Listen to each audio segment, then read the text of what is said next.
Hi, it's Mike Evans. Um, Thanks very much for inviting me to contribute to the workshop. I'm sorry I couldn't make it. Uh, Health concerns came up about a month or so ago and prevented me from doing any extensive travel, which I was actually looking forward to, so that's too bad. I'm going to talk about two lectures in the workshop, as I understand it.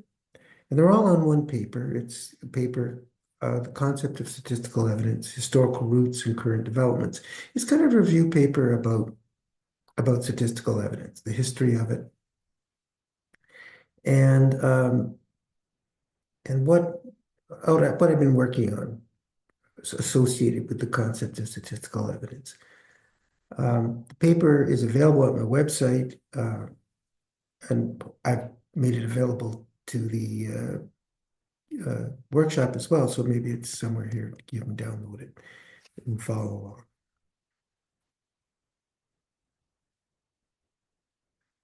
Okay, so what's a lecture? It has the word future in it, and so who knows what the future is, but we all have opinions about that, and certainly some of these are going to be my opinions.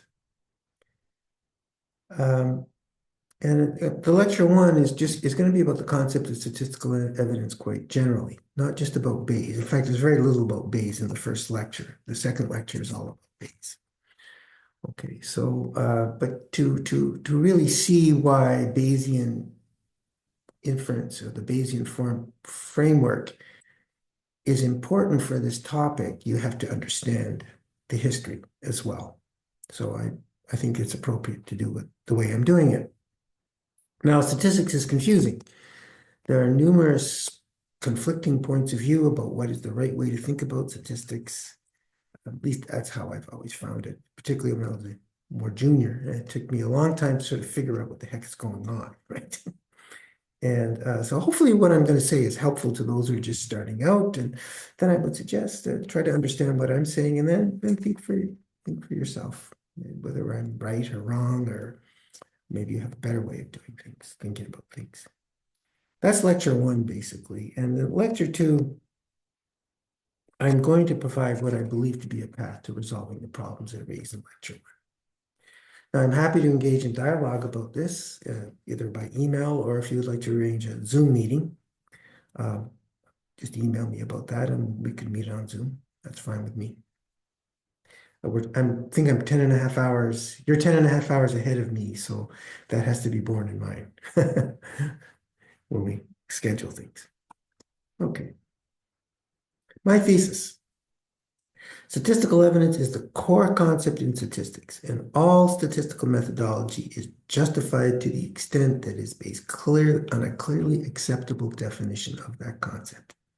That is what I believe. And I think there's, evidence for that in the sense that by adopting that position, we can resolve various long-standing problems in statistics. And these two lectures will give you some idea about that. Now, I think you know the phrase statistical evidence. You've seen it in things, oh, the evidence in the data suggests, or based on the evidence we conclude, there's evidence against, etc. The word evidence gets tossed around quite freely in statistics.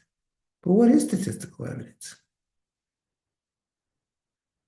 Suppose we had to provide an explicit definition of what we mean by statistical evidence. How would you do it?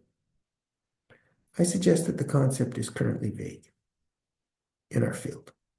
And I think it's important that we address this issue. And I'll explain why. Whoops. So let's first of all consider the basic formulation of a statistical problem. And my statistical problems are going to be problems as they arise in science, right? There are questions concerning an object of interest. I will denote that object of interest by psi, capital Psi. And data has been collected. And I'm always going to assume here, by the way, that the data has been properly collected. There are certainly issues that arise for statistical analyses when the data is not properly collected, but I'm always working in the ideal context, right? The data has been properly collected. but we believe that this data contains evidence concerning the answers to questions we have about this psi. For example, a physicist wants to know the half-life of a neutron in the population of neutrons.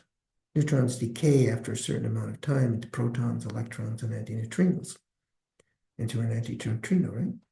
A sociologist wants to know the distribution of national political affiliation, years of education, and annual income in the population of those 21 years and over in Varanasi.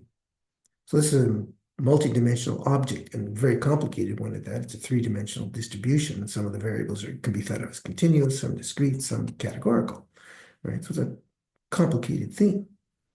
And there might be logical reasons why a sociologist wants to know what that distribution is. Here's one relevant to myself. A user asks a large language model the question, what do we mean by statistical evidence?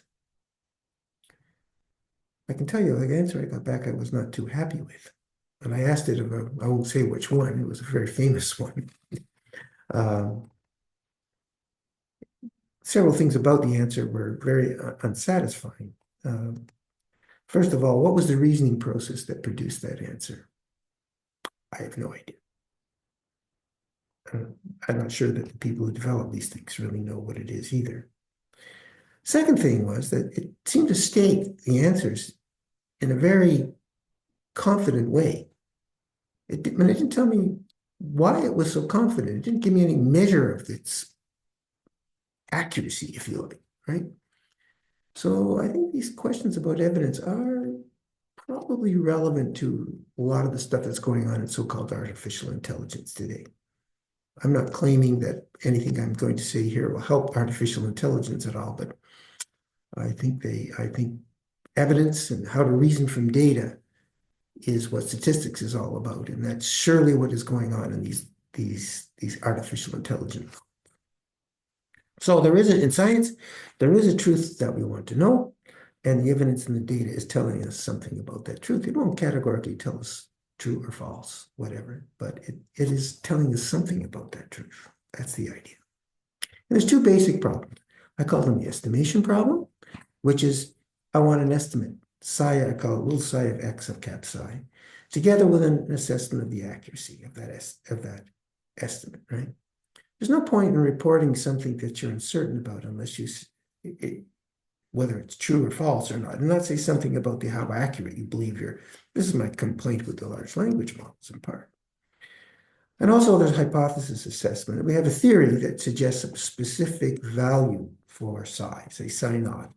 And I want to know, is there evidence in favor of that psi not being true? Or is it evidence in favor of evidence against it being true? And I want to know how strong that evidence is as well. And I think that's the essential question in hypothesis assessment. And some methods that are currently being used in the scientific literature for answering a question like that do not answer that question properly. So the question is, how are we to reason from data to answer E or H? And for me, it's based on characterizing, measuring statistical evidence.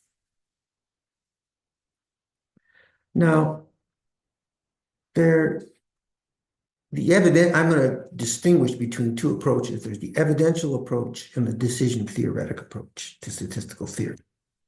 And there are subdivisions of both of those. I've arranged things here in a little graph. Frequentist and Bayesian, right? Evidential inference, there's the frequentist branch. There's what I'll call the pure likelihood inference, which is not frequentist, is not Bayesian. And then there's the Bayesian approach as well. There's actually another branch there called fiducial, which I decided not to talk about, at least not today. It's certainly relevant though. And also then there's decision theory, which is quite different than evidential theory. And it has two branches, frequentist and Bayesian. And I'm going to be primarily concerned about evidential inference here, but I'll make some comments about decision theory. Actually, my lecture in the conference, my talk in the conference is about decision theory. So if you're interested in that, how it ties in with what we're talking about today, that lecture will talk about that. Now, this debate between evidential inference and, decision theory goes back to Fisher and Neyman, right? Where Fisher, seem to want a theory of statistical inference that expressed the evidence in the data, whereas Neyman rejected that approach and considered inference as being behavioristic and thought of repeated sampling and doing something that performed well in repeated sampling. That was his idea. And they argued back and forth. And that debate continues to this day, I think. Okay. So beyond the data, what are the ingredients? Well, we have a sampling model, which is a collection of conditional probability distributions for the data given theta. Okay. And of course, the data is coming from our idealization of the problem, if the data is coming from some true value. And that means there's a theta that corresponds to the true distribution, which is in the model. I'm assuming that here. That means there's a true value. The model can express what the true value is of the quantity that we're interested in, right? There's psi true arising from the model. And I'm going to carry along a very simple example. We all are familiar with this. The location norm, we have a sample, IID sample, from a normal distribution with unknown mean and known variance sigma naught, okay, squared. And I'm going to make inference in this model about two quantities, the mean or the absolute value of the mean. And the reason I want to talk about the absolute value of the mean, because it introduces the simplest way, I think, of introducing the notion of a nuisance parameter. Because this is the psi here is a many to one, 2-to-1 function, right? And the nuisance parameter is just the sign of theta. We don't care about the sign of theta, presumably, when we're interested in the absolute value. We only care about the absolute value. So the sign is nuisance. We have to deal with that. And for frequentist and likelihood approaches, the pure likelihood approach, the inference space is just comprised, inference space, those ingredients I'm going to use to derive my inferences from is the sampling model and the data. And the Bayesian inference space, it adds to those a prior, right? And decision theory, a loss function, whether it's frequentist decision theory or Bayesian, it adds to these ingredients a loss function, where a loss function is a function from the action space, which here is the set of possible values of psi, across itself into 0, infinity. And the loss is 0 if and only if little psi is equal to the true value, cap psi of theta. Now, we have to add principles here to make the inference proceed, but those are the basic ingredients. And as I said, I'm not really going to talk about decision theory here. That's in my lecture at the conference. Now, why evidential theory as opposed to decision theory? Well, I kind of agree with this. Losses and utilities are not really relevant in scientific applications. Really, science is about the pursuit of truth. And the evidence in the data is about what is true and what is false, right? We don't have a notion of losses and utilities and all the rest of it in the scientific application. We want to know what the truth is as best as possible. Now, having said that, another principle of science is objectivity, right? And we know that all the ingredients are chosen. They're chosen by somebody. So they're subjective. The model's subjective, the prior is subjective. Certainly the prior is, and it's often criticized for being subjective, but so is the model. Now, subjectivity does not violate the precepts of science, like the objectivity precept, right? Provided these ingredients are falsifiable. The model is falsifiable through model checking, and the prior is falsifiable through checking for prior data conflict. I'm not going to talk about those here, but there are papers on my website about both of those, right? But how do you check the loss function? That's a real problem with decision theory, and why probably it doesn't apply in scientific contexts. Now, there are examples, contexts where loss and utility plays a role, no doubt about it. But even in those contexts, you think of a pharmaceutical company that has evidence that a drug works, but they decide not to manufacture it, right? And there's reasons why they don't, based on their loss utility function, right? So yes, but even in a context like that, you'd probably want to say, well, what does the evidence say? And then justify your decision if it differs from what the evidence says. So there's no real contradiction between evidential theory and decision theory, only if you demand that statistical inference be decision-based, which I don't agree with. Okay, so let's look at the frequentist theory, right? P-values and confidence region. Now, the p-value, that's probably the most commonly used measure of evidence, and that dates back to perhaps the founder of the evidential approach, I would say, R.A. Fisher. And there are precursors to his development of this. It's in his book, Statistical Methods for Research Workers, but there are people before that. This isn't a totally accurate historical account, right? But the idea is you want to assess the hypothesis that the true value of psi is psi naught. And there's a statistic, let's call it T sub psi naught at X, such that it's just, and we consider its distribution or distributions under the null hypothesis. There may be several values of theta that correspond to big psi of theta equal to psi naught. And we ask the question, is the observed value of the statistic something we would expect to see if psi naught is the true value?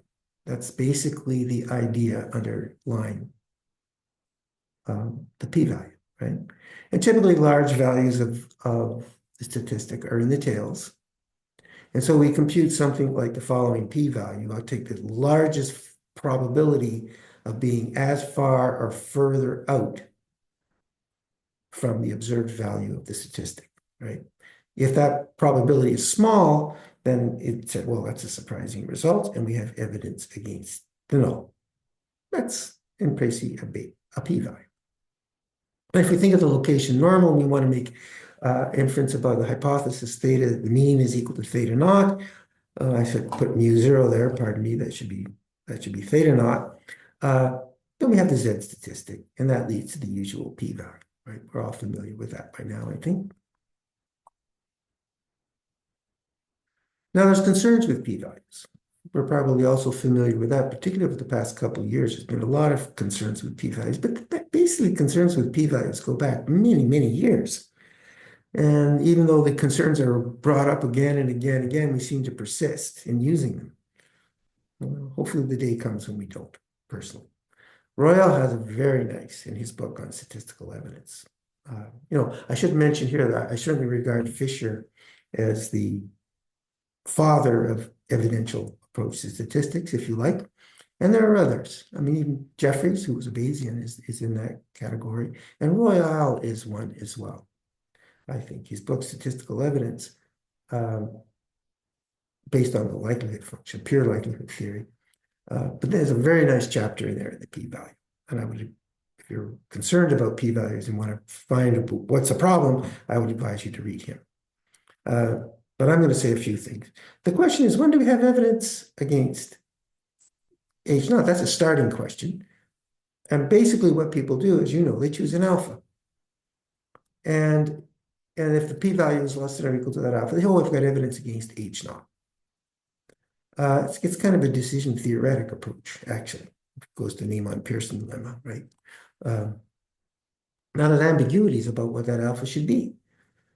0.05 seems to date back to Fisher, but recently some people have suggested 0.005. And if you know particle physicists, they take 5.733031 times 10 to the minus 7 as alpha, before they'll say a new particle exists, for example.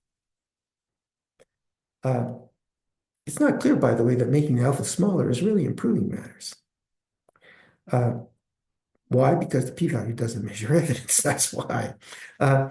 Now, how do I know it doesn't measure evidence? Well, because it can't be used to measure evidence in favor. We're told that, right? In fact, if we have a continuous model, then the p-value, typically speaking, is uniformly distributed, uniform 0, 1. So that means values near to 0 are as likely as values near to 1. So the p-value cannot be used to say there's evidence in favor of a null hypothesis is true. It's only used to say there's evidence against. Well, that means it's not a proper measure of evidence. We have to be able to say there's evidence in favor. Now, to see that, the problem, I think of the location normal again, and suppose there's a delta that we can't distinguish between values. And so the null hypothesis is theta is equal to theta naught, but we really can't distinguish between values of theta in the interval from theta naught minus delta over 2 to theta naught plus delta to. For example, supposedly we're measuring the length and we measure to the nearest centimeter. Then delta over 2 will be half a centimeter. So really, we're not testing the null hypothesis that theta is equal to theta naught centimeters. We're testing the null hypothesis that theta is in theta naught centimeters plus or minus half a centimeter, right? So that's what the hypothesis should be. Now, what happens as n goes to infinity? Well, we know what happens to the distribution of x bar. It all concentrates when the null hypothesis is true, it all concentrates in the interval from half plus or minus half a centimeter around theta naught. In fact, that probability goes to 1. And yet, we're not allowed to, obviously, if we looked at that distribution, we looked at that distribution, it was all inside that interval. And the value of x bar was inside that interval. Well, can't we say that? Why can't we find evidence in favor of the null hypothesis in a context like that? It doesn't make sense. This distinction, by the way, between statistical evidence and scientific evidence, this dates back over 100 years to a guy, a psychologist named Boring, who published a paper, Mathematical versus Scientific Significance, in 1919. And yet somehow I think the issue is still left somewhat ambiguous and vague in statistics. But when I talk in the second lecture, I think I can clear that up. There's another nice example, my favorite example against the p-value, actually, due to Kornfeld in 1966. An investigator gets a p-value of alpha plus epsilon. Oh, darn, can't publish. And that's based on a sample of N1. But naturally, he thinks, or she thinks, well, if I collect more data, maybe I'll get a p-value less than alpha. But pretty close. So it does, decides to collect another N2 data values. And then calculates the p-value based on the N1 plus N2 data values, and it's less than alpha. Happy days, sent the paper in, but is honest and describes how he collected the data, and the paper is rejected because it's pointed out that in those circumstances, given that there were 2 stages to the way the data was collected and the p-value is computed, you can never get a p-value less than alpha. Never. It can't happen. Okay? It's this probability. The probability of finding evidence against H naught at level alpha is these 2 probabilities, and they're always bigger. The sum of them is always bigger than alpha. Now, confidence intervals are close regions, or confidence intervals are closely connected with p-values. For example, 1 minus alpha confidence region for psi is given by the set of psi naught such that the p-value is always bigger than alpha for psi naught, right? Each psi naught. And then the probability that the true value is in that interval, or region, is always greater than or equal to 1 minus alpha for all theta. Now, if we look at the location normal, and we get our 1 minus alpha confidence interval contained inside that interval that I talked about before, well, shouldn't that provide evidence that if theta naught, H naught is true? Now, it depends on what alpha is, right? But if it was a 95% or a 99% confidence interval, or what should alpha be? Again, we're stuck with that problem. In any case, what if the confidence interval is half in and half out, or 3/4 in and 1/4 out? Shouldn't that be evidence in favor of the null hypothesis being true? I think the prescription about p-values not providing evidence in favor of a null hypothesis being true is devastating for the concept itself, in my opinion. So science needs a measure of evidence that allows us to find evidence in favor with no ambiguity, cutoffs, etc. And as I said in the second lecture, we'll talk about such an approach. Now, another approach to, not so much to evidence, but to the p-value idea is it's quite popular right now, called e-values. And there's a set of papers by these authors about that in recent years, right? And what's an e-value? Well, it's for a hypothesis. It's a statistic that depends on psi naught, the hypothesized value. And it satisfies its expectation is less than or equal to 1 whenever the null is true, right? And then the observed value of that statistic is called an e-value. Now, you need to specify a cutoff, again, alpha, and you say there's evidence against H naught when the observed e-value, the e-value is greater than or equal to 1 minus alpha. And then Markov's inequality tells you that that's a p-value. Okay? Alpha-based p-value.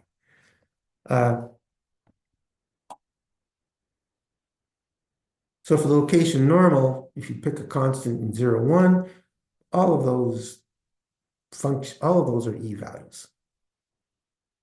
I'm not sure how I'm not a student of e-values because I don't think they measure evidence. I'm pretty sure they don't, right? Because of that alpha question to start with. Well, they do have advantages over, and the theory is interesting. I certainly don't discourage you from reading the papers. They're interesting to read. And they have various advantages over p-values. In particular, they don't suffer from the sequential problem as raised by Kornfeld. But due to the arbitrariness of the cutoff alpha and no evidence in favor, I will submit that e-values are not proper measures of evidence. And in fact, I saw a lecture, a Zoom lecture, or YouTube lecture by Ruda Wang, and he makes that point. The E in e-value stands for expectation, right? Not for evidence. So he at least is not claiming that they are proper measures of evidence, and I don't think they are. Now, Birnbaum is another big name in this story about evidence because people like Royall and Birnbaum, I feel very attached to, if that's the word, or I look up to them. They're heroes because they recognize the centrality, the importance of statistical evidence, and not all statisticians do that, but they did. And Birnbaum tried, and Royall, I think, tried to formulate an approach to defining statistical evidence in some way that would lead to a theory of statistics based upon statistical evidence. Now, I have criticisms of what they did, but that doesn't diminish in any way an admiration for them, which I do have, because I think they're sort of lone pioneers in this and perhaps didn't get as much support as they should have. I don't know. That's my own thought on it. So what did Birnbaum do? This is a famous paper in 1962. Almost caused a revolution in statistics. And it still echoes to this day. One of the most famous papers in statistics, I think. You have a set of all inference spaces. Inference spaces here, he's frequentist, right? He's trying to do this in the context of frequentism. You've got a sampling model and data. That's it. Inferences are based on those two ingredients. And then he talks about principles. And what is a principle? A principle is a subset of the set of all inference spaces across itself. It's a relation. A relation on a set is just a subset of the Cartesian product of the set with itself. So all these principles can be expressed set theoretically as subsets of the I cross I, right? It's a bit abstract, but the abstraction is well worth it because there was 50 years of controversy about Birnbaum's theorem, which I think can be settled by this simple little set theoretic idea. And then there's the likelihood principle, which says there's two inference spaces and they're equivalent whenever they give rise to.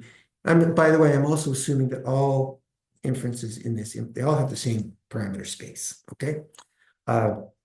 Things can be generalized a bit beyond that, but for now, let's just consider all the same parameter space.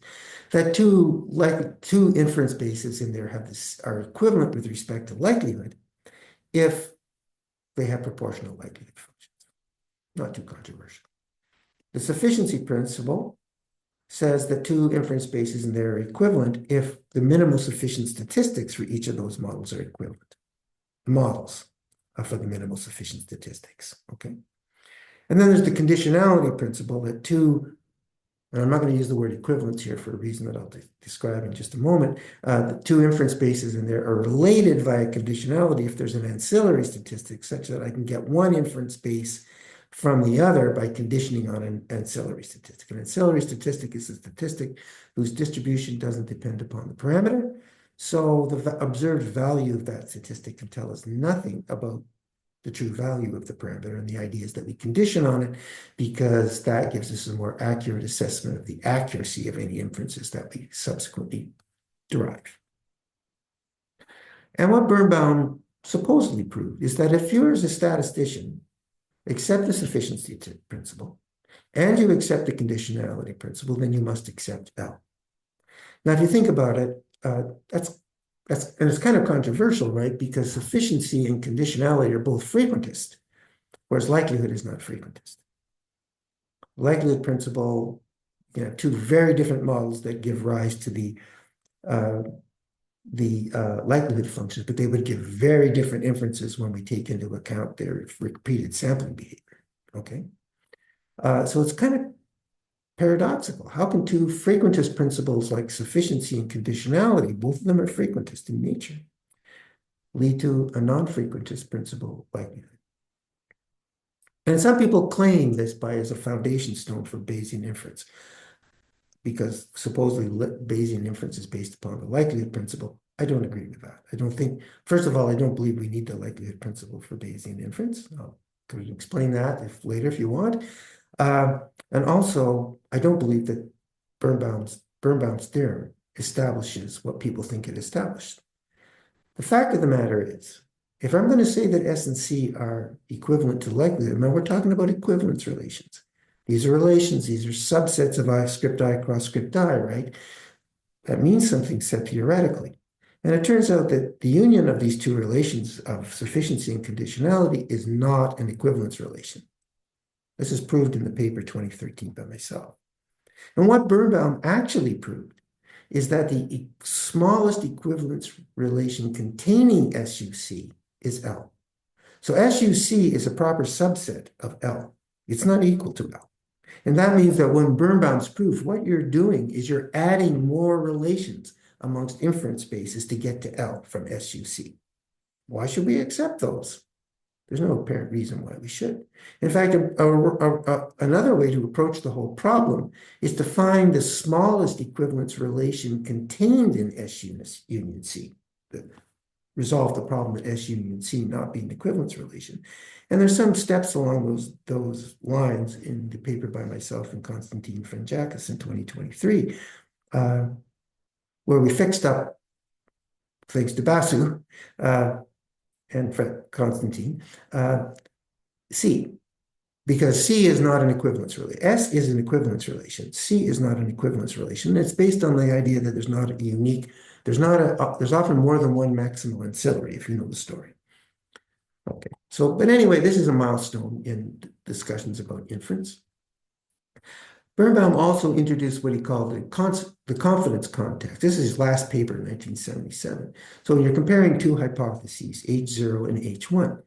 So alpha is the probability of rejecting H0 or accepting H1 when rejecting H0 when it is true. So it's an error probability. Beta is the probability of accepting H0 when it's false. And rejecting H0 means accepting H1, accepting H0 means rejecting H1, okay? So what you do, according to Birnbaum's paper, is that you report alpha and beta with the following interpretation. Rejecting H0 constitutes strong evidence against H0 in favor of H1, okay, when alpha and beta are small.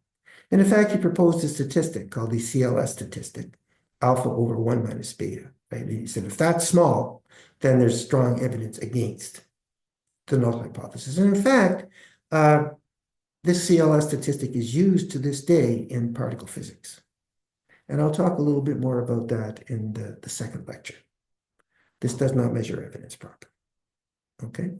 And also, it's clear from Birnbaum's paper, this is for simple versus simple hypothesis. This is not a general definition of evidence. How do we use it for estimation or for general hypothesis testing problems, right? Well, now what about pure likelihood? And this is a substantial attempt by Royall and perhaps by Edwards too. I don't know if Edwards is quite as forceful in this approach as Royall. Royall wants this to be the approach to statistical evidence based on the likelihood. No repeated sampling. He's given up on repeated sampling because he doesn't believe there's a way to get to statistical evidence from repeated sampling, right? So inferences are based on the likelihood alone, the likelihood principle. So it's the likelihood function, which we all know, it's just some positive constant times the density. Considered now, the data is considered fixed, and the density, and we consider it as a function of theta. And what is it? It's proportional to the probability of the observed data as a function of theta. And I put that in italics to emphasize the point. That is the justification for likelihood methods, right? That when the likelihood, when one value of theta gives a higher value to the data than another, then that theta value is better supported, right? Does the likelihood function characterize evidence? Well, we got to get rid of that C. And what Royall does is he talks about the relative likelihood. He divides by the maximum of the likelihood function, right? And that gives us always a relative likelihood that takes values in 0 and 1.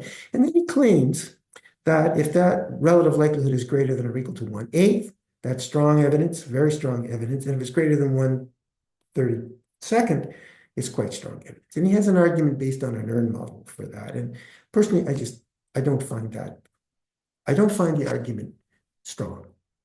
It's not, to me, clear that that's the case, okay?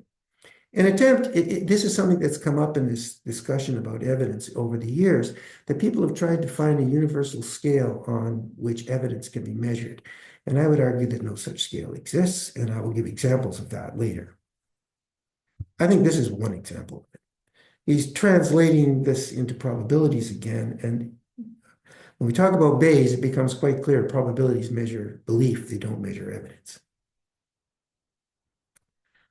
What about likelihood? There's some problems with the likelihood approach too, beyond the fact that I don't accept his characterization of when evidence in favor.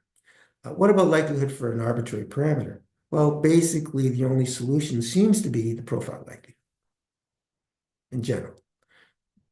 You just take the supreme, you define a function which is of psi now, that's many to one function, cap psi is a many to one function, that calculates a supremum over all those theta values that lead to the value psi. That's called the profile likelihood. Somewhat less common is to use the integrated likelihood, where we propose a set of conditional probability distributions on the nuisance parameters, basically, and then just integrate out the nuisance parameter. Now, that doesn't fit within Royall's domain because you have to add another ingredient to the story, namely, you'd have to add all these conditional probability distributions, right? And it's not clear how do they come up with those, at least within the context of pure likelihood theory. And there's a simple example, going back to our location normal, and suppose we want to make an inference about the absolute value of the mean for some reason, rather than the mean. So I've got the likelihood for the mean, and here's the profile likelihood for psi, the absolute value of theta, right? And the density of psi is given by this mixture. And it turns out that from this formula and this formula, you can see that this is the profile likelihood is a function of the absolute value of x bar, but it's not proportional to the density of x bar. So the profile likelihood is not a likelihood function. It violates our presumed justification for the likelihood by considering, well, as a function of theta, it's giving support because it's proportional to the probability, right, of x for each value of theta. So profile likelihood fails the primary motivation for likelihood theory. And that, to me, I don't like inconsistencies like that. That's disturbing. Now, it turns out if you propose a probability P, you get that this is the integrated likelihood P for whether the sign is positive or negative. And here I plotted with P equal to 1/2, and they're very similar to the profile in this case. The profile and the integrated likelihood are very similar. They differ a little bit on the tail here, right? The integrated likelihood is a bit fatter than the profile likelihood. And in fact, that seems to be generally true. The profile likelihood doesn't seem to be good with respect to accuracy, right? The length of the likelihood intervals is supposed to measure accuracy of our inference, our maximum likelihood estimate, right? But the integrated likelihood the profile likelihood seems to represent over accuracy, if you like.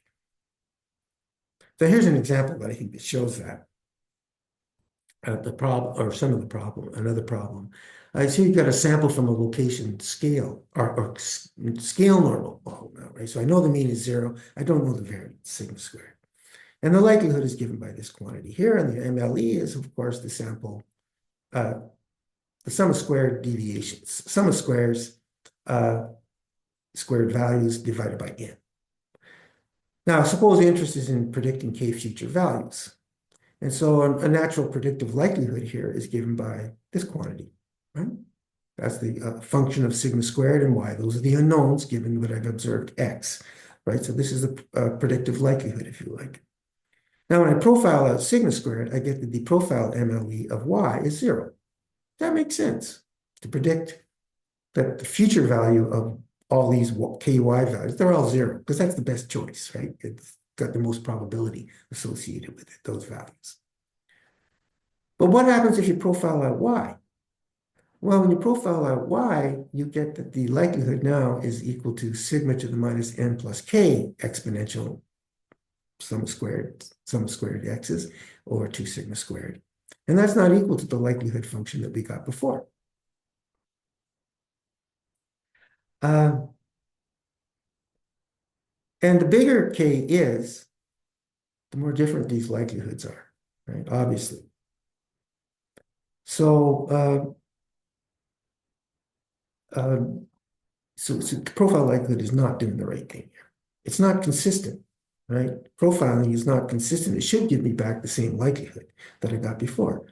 And if you look at integrated likelihood here, it does. So integrated likelihood is a likelihood. In fact, it is. If we know it's a likelihood because it's the likelihood with respect to the sampling model we get by integrating out the nuisance parameters. That's a statistical model. And so integrated likelihood is a likelihood. Profile likelihood is not a likelihood. And that's the end of lecture 1. Maybe a little bit early on that, but the next lecture is going to be all about the Bayesian approaches to dealing with this, because I think it's fair to say, based upon what I presented here, that frequentist theory of statistics has not answered the question of what is statistical evidence. Give me a precise definition. It has not done that. Pure likelihood has not done that.